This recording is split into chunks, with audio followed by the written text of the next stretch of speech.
मुकेश जल्दी करो। जय झूलेलाल, जय झूलेलाल।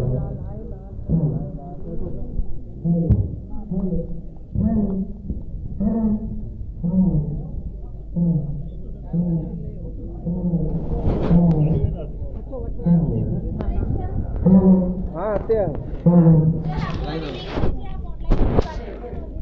समर्थन भी होगा। मैं कहूँगा सिंधु यात्रा, आप कहेंगे देश रक्षा, देश रक्षा। सिंधु यात्रा, सिंधु यात्रा, इतनी जोर से बोलो, जो नहीं करते रक्षा से खेलते हैं उनके कान में आवाज चली जाए, कम से कम होश तो उड़ जाए, इतना जोर से बोलो सिंधु यात्रा। अब दूसरा कहेंगे, मैं कहूँगा सिंधु यात्री, आप कहेंगे पर्यावरण मित्र, पर्यावरण मित्र। अगर अंग्रेजी में जवाब देना eco friendly, eco friendly. Hindi बोलेंगे कि अंग्रेजी बोलेंगे? हिंदी। हिंदी, चलो। मैं कहूँगा सिंधु यात्री, आप कहेंगे पर्यावरण मित्र, पर्यावरण मित्र।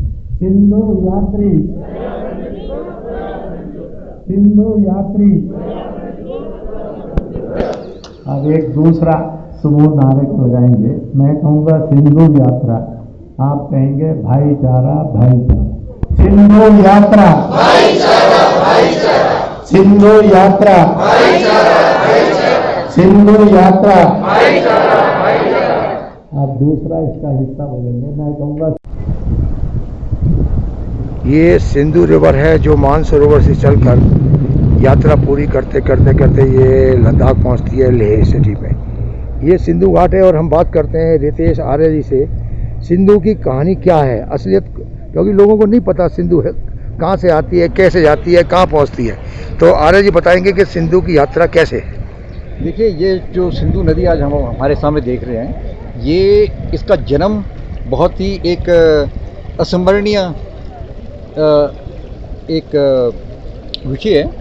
आप समझ सकते हैं कि जब इंडिया गोंडवाना लैंड था, अफ्रीका, ऑस्ट्रेलिया, अंटार्कटिका, अमेरिका, ये सब मिलके एक लैंड बना था, और वहाँ से टूट के जब इंडिया चला था, और ये कम से कम 100 मिलियन साल तक ऐसे आइलैंड के रूप में चलता रहा, और फिर आके ये टकराया, और जहाँ पे आके ये टकराया तिब्बत के साथ, वहीं पे ये सिंधु नदी आज बहती है।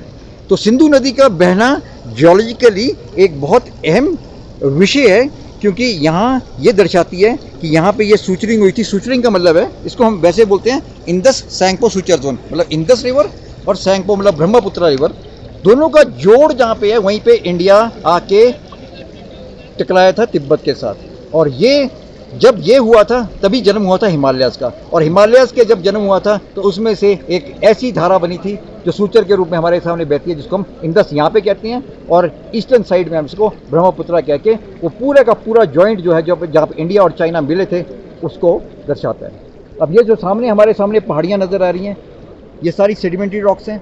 ये टेथिस सी थी जो उस टाइम सेपरेट करती थी इंडिया और चाइना को, वो सारे दर्शाती हैं। यहाँ पे हमारे को बहुत जीवाश्म, बहुत फॉसिल्स मिलते हैं, पेड़ों के फॉसिल्स मिलते हैं, ऑयस्टर्स के फॉसिल्स मिलते हैं, गैस्ट्रोपोड्स के फॉसिल्स मिलते हैं। तो सारा का सारा जितना भी समुंदर था, आप ये समझ सकते हैं, जो समुंदर था उस समय, वो सारी की सारी पहाड़ियाँ ये दर्शाती हैं। और यहाँ पे जो ये सामने वाली हमारी पहाड़ी है, जो सिंधु नदी के दूसरी साइड है, ये सारा का सारा एक ज्वालामुखी के रूप में, उस टाइम जो ज्वालामुखी फूटा था, 2400 किलोमीटर का ज्वालामुखी जो फूटा था, वो सारा का सारा यहाँ से लेके वहाँ तक ये दर्शाती है। तो बेसिकली जहाँ सूचरिंग हुई है, जो जॉइंट हुआ है, जो एक बंधन बंधा है, उसके कारण हिमालय की उत्पत्ति हुई है, और उसी धारा को जो आज सिंधु नदी रिप्रेजेंट करती है। आर्य जी, आपने इस पे काफ़ी शोध किया है जी, तो आपको और लोगों को क्या और जानकारी आप दे सकते हैं सिंधु के बारे में, क्योंकि सिंधु अब जो है ना लाइफलाइन है लद्दाख की। जी, बिल्कुल। ये देखिए, आप ये समझिए कि जैसे मानसरोवर अभी जो सिंधु दर्शन है, जैसे इन्होंने बताया भी कि सिंगे ख्वाब से निकलती है और ये जो मानसरोवर से निकलती है, तो मानसरोवर के एक सिरे से निकलती है तो वो सिंधु नदी निकल जाती है और दूसरे से ब्रह्मपुत्र निकल जाती है। अच्छा, दोनों मानसरोवर से निकलती है, ऑलमोस्ट लाइक एक ही जगह से इनका उत्पत्ति है। जी जी जी बिल्कुल। और वहाँ से ये चलते चलते यहाँ पे आई है, और ये पहले जब अगर सिंधु नदी नहीं थी तो पहले यहाँ पे सिंधु ग्लेशियर था। उसके भी हमने एविडेंसेस जो अपनी रिसर्च के दौरान प्रस्तुत किए, पेपर भी छापे हैं मैंने इसमें, ये सिंधु ग्लेशियर था। और फिर ग्लोबल वार्मिंग के कारण कैसे ये 11,700 साल 14 साल में ये सारा का सारा ग्लेशियर निकल गया और सिंधु बहने लगी। ये मानसरोवर से लेकर अरेबियन सी तक की इसकी यात्रा बहुत ही रमणीय है। सिंधु घाटी की सभ्यता, सारी सभ्यताएं जितनी भी आप समझ सकते हैं, मोहनजोदारो की, हड़प्पन की जितनी भी हैं, वो सारी की सारी यहीं से हुई हैं। और सिंधु ने उसको बनाया और सिंधु ने उसको बिगाड़ भी दिया। जी, ये ग्लोबल वार्मिंग और ग्लोबल कूलिंग की जो साइकिल है, ये आप इससे बेहतर कहीं पे नहीं समझ सकते हैं। और लद्दाख में जो है कल्चर और एग्रीकल्चर जी जी सिंधु के साथ साथ जो है उसको किस रूप में देखते हैं आप?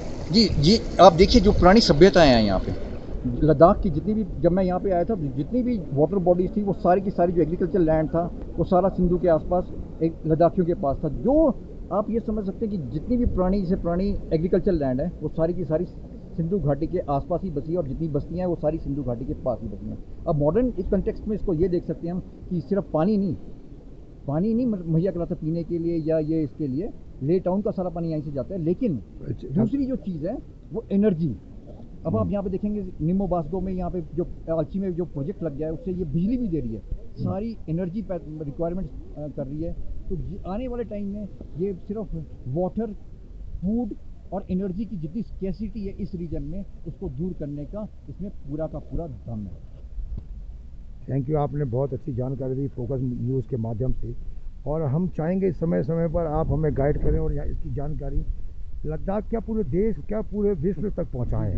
हम इसके एपिसोड बना सकते हैं, जितने भी हमने डिस्कवरीज की हैं उसके छोटे छोटे बातें हम कर सकते हैं, ताकि जो साइंस है, जो आने वाले है, इसके पीछे, सिंधु के पीछे जो विज्ञान है। अब कितनी बड़ी बात है कि एकदम जब ये हिमालय की उत्पत्ति होनी थी तो पहले सिंधु बनी, मतलब ये सूचरिंग हुई, फिर सिंधु नहीं बनी थी उसने, मतलब जो ये जॉइंट बना था इंडस सैंगपो का, वहाँ पे सारा का सारा इंडिया और कोलाइड किया इसके साथ, तिब्बत के साथ, और उसके बाद हिमालय की उत्पत्ति हुई है। और उसमें से जो धारा है आज जो रिप्रेजेंट करती है, वो धारा उस पुराने सिंधु को रिप्रेजेंट करती है और ब्रह्मपुत्र जी जी दोनों इसी के देन है। जी जी।